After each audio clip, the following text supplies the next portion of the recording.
We're going to continue to work with whoever's in office to be successful. I have no doubt about that. We plan to work well with with the current and the next U.S. administration, and we think we have a strong merit supporting U.S. domestic energy resiliency and U.S. jobs.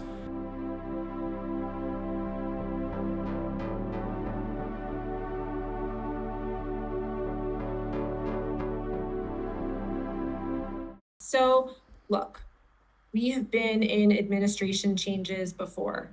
And every single time it creates this ripple of, oh my gosh, what's going to happen? And people start to get a little bit panicky. But if you've been here for a hot second and you've seen this change, you know there's always so much talk of this could happen, but you have to take it all in stride. There is a process, there is a framework for getting things done. And there's also a case of, to your point on 45Z or on IRA, this program is out there, this program is in effect, and it's benefiting a lot of places, whether it's a red state or a blue state. And I do not anticipate that there is going to be some giant cut. There may be some things that get tweaked and changed, but when you see certain projects, especially in the renewable fuel space like ethanol, biodiesel, or SAF, these things are favorable. These things are in rural America. They're working on agriculture, the rural economy. They're looking at investment in infrastructure, and those things are favorable no matter whether you have a D or an R behind your name. So I think that we have to give it a minute. We all have to kind of breathe and let this play out. But this is all normal, and we're going to continue to work with whoever's in office to be successful. I have no doubt about that. And Lindsay, how much time are you spending in DC? The new administration. Any color on what the game plan on that side is going forward under the new administration? Well, I live in the area, so I'm there. We have a footprint there. We've got, I have other colleagues that are there. We have a nice footprint of assets on the ground in DC. So we are obviously out there on a daily basis talking to our champions, talking to people who don't know us, and making sure that they know who we are and what we're about, and they understand what we need to see in place, not only to benefit Gevo, but it benefits agriculture, and it benefits renewables, and it benefits a lot of things there. So we are actively pushing on getting that 45Z guidance to be put out there, and I am confident that we will see that come out. I really think that I think we're going to see it come out before the change of administration. That is the goal. And then we're going to keep working on DOE staff, with new staff coming in, old staff going out. We work with EPA staff and talking to them about the RFS. We talk to folks at USDA. This is what we do on a daily, moment by moment basis, is making sure that we are talking to folks. That is how we live and breathe. So it's not a how often can I get in? We're there. We're there.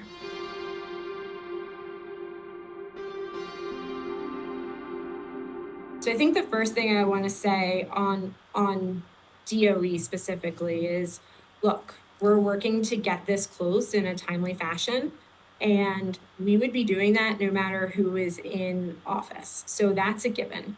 As you mentioned, those loan funds are already committed, and that does not change with the administration.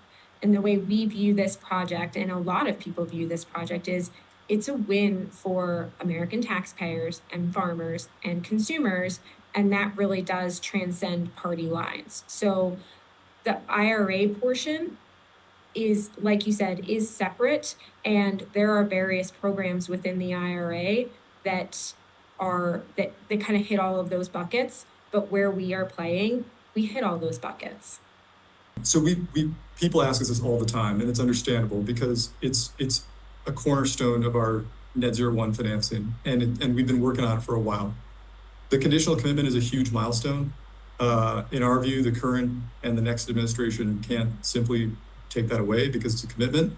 But at the same time, we do need to work diligently with the incoming DOE staff to ensure that there's no delay in the definitive documentation. Of course, Gevo has to meet our conditions too to satisfy the loan, but the commitment is in place, and we don't expect that to go anywhere. In terms of timing, I wish I could give a date certain. I can't. And we address this all the time. We talked about it in our last earnings call. We can't provide a date certain of this is when the funds would be dispersed. What I can say is that our strategy has been one of conserving Gevo's balance sheet and beginning construction when we have the financing in place. So what that means is that the timing is an output, not an input of that strategy. We could have chosen a different strategy. We could have put more of our balance sheet at risk and gotten into construction and then had a much bigger financing risk during construction, right? We didn't choose that strategy. So I wish I could give a date certain right now. I can't. All I can say is we think we've crossed the biggest hurdle and achieved the biggest milestone. There's more to do, but the conditional commitment is something that we're really excited about. And I think some folks have, the market maybe doesn't fully understand how significant of a milestone that is, regardless of what's happened since we announced it. Lindsay, if I missed anything, please jump in, but hopefully that. Remember our project. Remember what we're doing. We're working with agriculture. We're working on rural infrastructure, energy security, food security, jobs and innovation in renewable fuels that can be used in existing infrastructure. This is something that is favorable no matter where you are or who you are. So I think that this can be a win for whoever sees this close. Deal. Just keep in mind, it's the largest economic investment in the history of the state of South Dakota. South Dakota happens to be a red state, but it's also a rural state. It'll return about $170 million annually to the local South Dakota economy. We've already announced that we're in a process to get the DOE loan, right? We've already announced that we got conditional commitment. And so if the question is, when will it fund? There are conditions Gevo has to meet, probably the most important one being that we have the additional third-party equity that jointly with Gevo will fully fund financing. We have to complete an environmental assessment pursuant to NEPA, but that's very mature, and we don't see that being the gating item.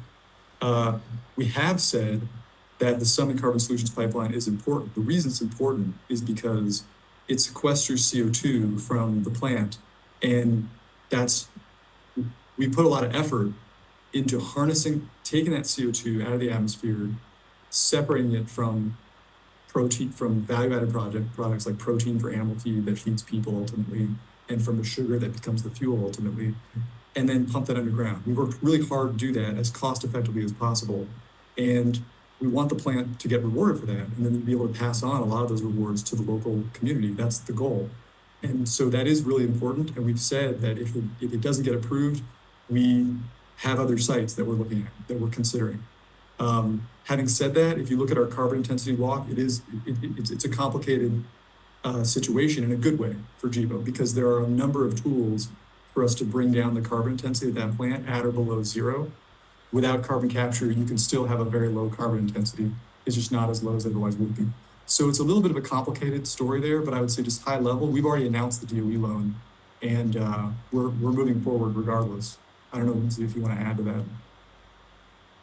I think that's as clear as we can be. We also have the opportunity to utilize the well that we have with Red Trail, or that we intend on having with Red Trail. So if the Summit process is still working, they did resubmit their application to the South Dakota PUC yesterday. So that process is gonna happen, and we will be there along the way to help support that process, because at the end of the day, this involves more than just Gevo. This involves 57 ethanol plants, including ours. So this is benefiting agriculture and landowners and communities. We want to see it successful.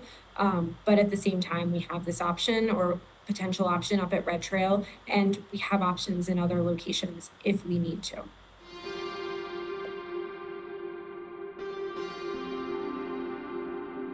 When you're looking at Gevo, when you're looking at clean tech companies generally and clean energy companies like ourselves, I think there's a temptation to say, okay, it depends on one thing. Like there's this one law, like the Inflation Reduction Act, and that's the only thing that matters.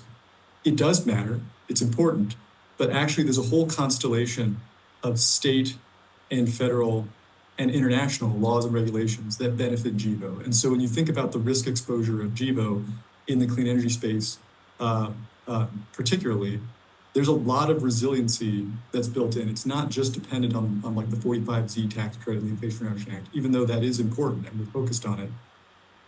In addition, I think it's important to realize that the 45Z tax credit and the Inflation Reduction Act, that is essentially an extension of what used to be called the blender's tax credit, which has been around for a long time. It's not really a new thing. It's a tweak to something that's been around quite a long time. And it specifically, in the case of the 45Z, rewards reduction in carbon intensity. So instead of being $1 per gallon or $1 per unit of fuel produced, it's X cents per unit of fuel, depending on how much you succeeded and proved that you could actually reduce carbon footprint, because that's what taxpayers are effectively paying for, or that's what anyway the tax is being reduced to pay for. And I think the important thing here is that these are not binary outcomes on the U.S. administration.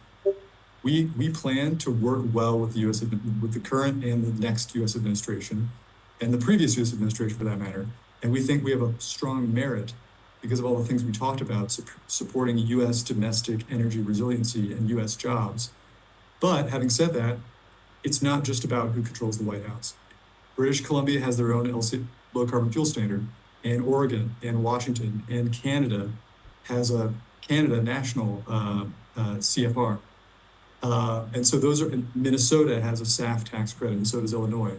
So that's the important thing as it pertains to Red Trail, but also Gevo generally. Yeah, you're seeing that kind of grow. So in addition to those federal programs, you have a bunch of state programs and you have additional states. I think we're going to see a small handful of additional states that create their own low carbon fuel standard in the next upcoming years, next year, maybe the year after. We saw New Mexico go earlier this year. So those all create additional optionality for fuel and where it can go. And it also continues, they have this cycle of being able to support each other price wise, because now you have an option. Are you going to go to California? Or are you going to go to Washington? Or maybe the Canadian or the BC market looks really good today, and they all end up supporting each other and giving you that optionality for where you want to go and how much of that carbon reduction will they account for. And whoever accounts for the most is likely going to see that product coming in. But in terms of geography, Amit, sorry, you asked about geography too. Obviously, North Dakota, right, is proximate to Canada, and that's a big market. Canada is about the same in terms of market size for consumption of ethanol as California, and California is a gigantic market. In addition, about half or even more than half of Canada's consumption of ethanol is imported from the United States. So that's a great market. Actually, the local market is good too in North Dakota.